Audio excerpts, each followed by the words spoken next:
Gill Hodgson. I'm a farmer here in Yorkshire and I'm the founder of Flowers from the Farm, and now 10 years on I'm also its honorary president. I didn't actually begin flower farming because I just began growing flowers, which is the way many people start. Finding occasionally that I grew too many, I started putting the occasional bunch of flowers out at the end of the drive, and gradually I suppose that the idea came to me that there could be a business here. The following year I grew even more flowers and I took a stand at Driffield Farmers Market, and it was up at Driffield face to face with the customer that I actually saw people's reaction to British flowers. I saw people picking up a bunch of my flowers and putting their nose in them, and then this big smile came on their face. Now, if you do that to a bunch of supermarket flowers, you're going to get a big disappointment. People in Driffield aren't different from others. People all over the country are going to have this sort of reaction if they could only see British flowers. We've got some fabulous scents among British flowers. Everybody immediately thinks of roses and of lavender, but every flower has its own scent. There's nothing so nostalgic as scents. People can smell something and they're immediately taken back to something that their grandmother always had in the house. And it's that nostalgia, it's that touch with tradition. And then of course we've got such lovely names for our flowers. You know, don't call them antirrhinums, they're snapdragons. The fun that children can have playing with a snapdragon. I did that as myself as a child. Over the past few years, people have got to know about local food.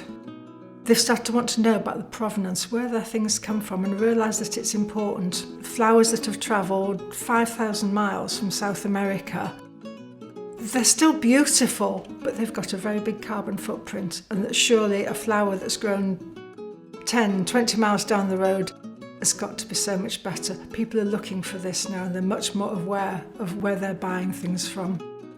The difficult thing probably then was, how was I going to do this? And at first I thought, well, I'll join a group. We'll just make our voice known. It was how to do that was difficult. I realised that flower farming needn't just be a hobby, that it could actually be a business, that it could bring in an income and fit in around a farmer's other work, or maybe around with a mother's work around children. People might be able to do some work from home and actually make an income. Then I went out to see who could help me start this. I soon realised that I would like to join together with other people in growing flowers, and I looked online for another group to join. Looked everywhere and there simply wasn't one. So one morning, and it literally was between just like one bite of toast and the next day over the breakfast table, I thought, well, I better start one. My idea was maybe that there might be 30, 40 of us chatting together online, sharing ideas. There's always knowledge you can't find, and it's nice to be able to pick other people's brains, and it's fun doing things together. I thought, yes, we can actually get together, we can go out, visit gardens together, we can go around each other's gardens. I started up Flowers from the Farm, and I had no idea it was ever going to grow to be approaching, 10 years later, approaching our 1,000th member. Going back, of course, 10 years now, social media wasn't the force that it now is, and I knew very little about websites. I'm a farmer. I went to the local NFU office and said, would it be possible, could you put me out a press release? I wrote the press release and they very kindly put it out for me. The people at the Yorkshire Post rang up, said, well, we'd like to send a photographer out. We really love the press release. We think there's a photograph in here as well, and we'd like to run the story. It appeared in Saturday's Yorkshire Post. It was a good photograph as well. They were a really nice piece. The Yorkshire Agricultural Society read that piece, and the next week rang me up and said, the Yorkshire Show is coming up. Would you like to bring your flowers to the show? And could you do us a talk as well? So I said, yes, of course. And I had fun there. I did the next 4 years after that at the Yorkshire Show. And I realised what a great place county shows are for sort of kicking off an idea. What a great way of getting British flowers out in front of people. Flowers from the Farm has got 3 main aims. We want to encourage more people to grow flowers for market in Great Britain. And secondly, we need to promote British flowers out there. Now the two run together because you can't encourage people to buy more British flowers if British flowers aren't available. We've got more and more people growing flowers for market in Great Britain, and over the last 10 years I've seen it grow out of all proportion. Our third aim, and possibly my favourite, is about fostering friendships. Now, does growing flowers make people nice, or are nice people attracted to growing flowers? I don't know which way around it is, but anyway, it works. We have such fun. We have local meetings. It might be we might visit each other's gardens, we might put a show on together, we might just meet up at a local farm shop cafe. I've made friends, and I'll have those friends for the rest of my life. People started coming to see me, and at the beginning this was absolutely great. They were travelling from all over the country. Come and see what you're doing. I realised then how far people would travel to find this out. I started putting on workshops that would teach people how they could actually start building a business. Coming down to Yorkshire was too far from somebody from the north of Scotland. We need regional coordinators, we need people in charge of different areas of the country. At that time I had possibly the biggest stroke of luck that I can put my finger on.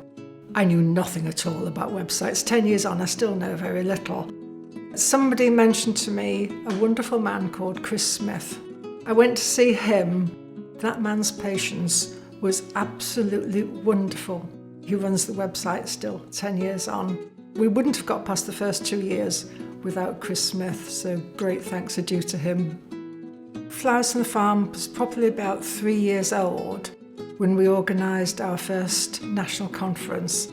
We got 82 people in that room. The excitement, you could feel it. Everyone left eventually saying, when we're having the next one, let's have more meetings because this is fun, this is getting together. We've organised workshops at our local meetings. We've had photographers come round. We've gone all over the place so that everyone gets a chance to go to a national meeting locally. We've had such success wherever we've gone. Gold medals, silver gilt, silver medals. It was through doing those shows that gave me the confidence to think, if we can do all these shows, I thought, right, we're ready, let's go for the big one. Let's go to Chelsea.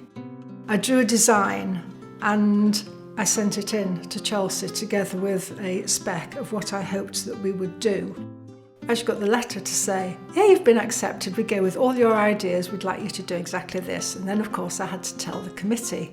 It was a bit naughty, but I didn't tell anybody else I was going to do this. You know how at the end of a meeting you come up to any other business?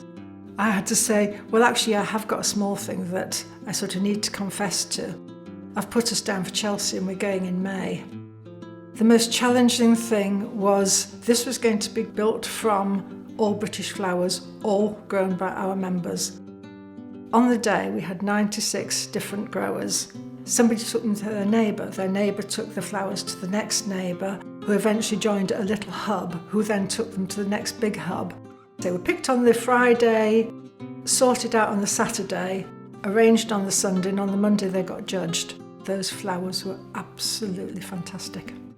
The Queen came around on the Monday afternoon and I was so honoured that I was the person that was asked to stay behind on our stand and meet the Queen. She was absolutely wonderful. She made me feel as if our stand was the one thing she'd come to Chelsea to look at.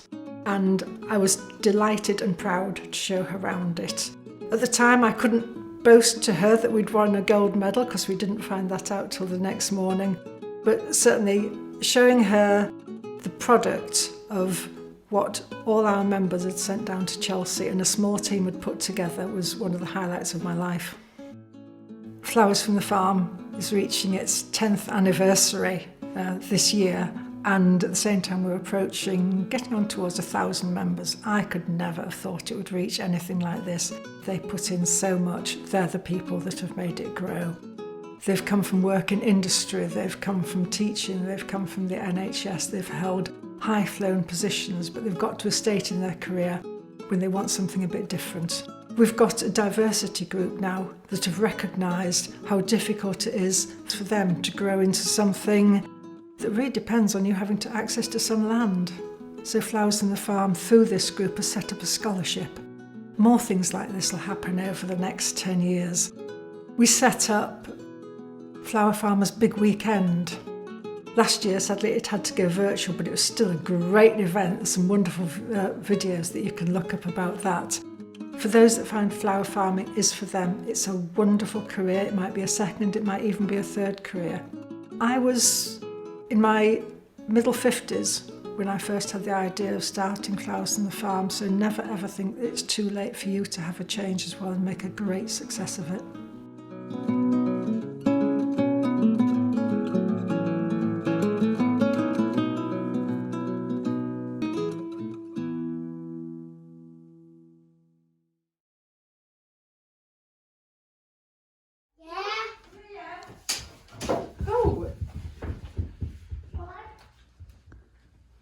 We're doing school.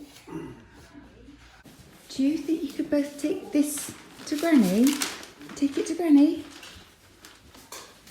Granny, this is good. Ta-da! What have you got? What is it? Letter. Oh, careful. What was it for? Not for you. It's for you. It is for you. Something in it. And you need to open it. You want to see what's in it? Do, yes. I don't. Do you want to help me open it? Oh, All right, you both help us, but be very careful because I don't know what it is. it is. I think it's a football. No, it is. Look. It is a pizza. What's it a picture of? And some more. You've wrapped this up very well, you two. And let's see what's inside this. Ah! Ta-da! Oh, I don't think this is from you two, is it? Yeah. Look at this, it's all my friends. It is all of You your two are in on this. letters. And look. Look, have you got the card? Can you go and see the card, please? It says, "Dear Jill, please accept this gift of thanks."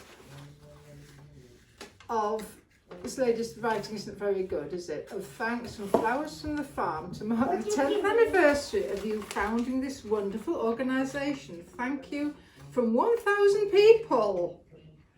Ah, isn't that lovely? Well, I've seen now why you two are filming this, so thank you very much for organising this. It's absolutely beautiful, and I'll find a place of. Oh, look at her grinning like that. I'll find a great place to put this on the wall. Pride of place. Thank you, everybody. That's wonderful, and thank you, Stanley, for helping me to unwrap it. That's great.